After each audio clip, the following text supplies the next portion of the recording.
Right, so the cutting edge is all around. Okay, yeah, so the cutting edge begins here, it extends all the way around the toe of the instrument, and then it ends right around here. Right. Okay, so this is the handle of the instrument.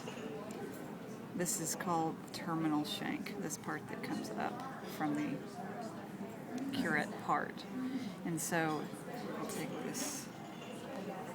So if you envision a clock, and if you have 12 o'clock here at the terminal shank at 12. Okay. So for this side, you want to hold your sharpening stone at 11,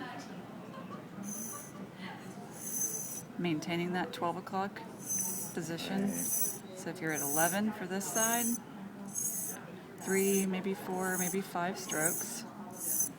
And then for this side, you're at 1, maintaining 12 o'clock for the terminal shank. Once again, maybe 4 or 5 strokes.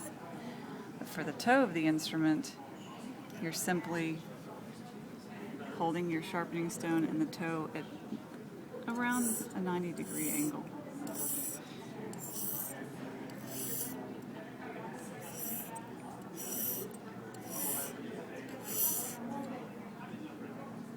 It's very simple. Now the toe is rounded, so how are you? So I'm kind of just walking the toe, kind of gradually moving the toe, engaging every part of the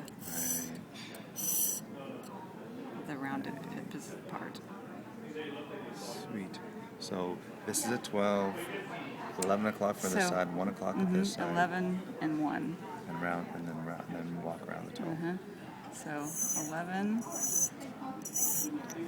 and 1.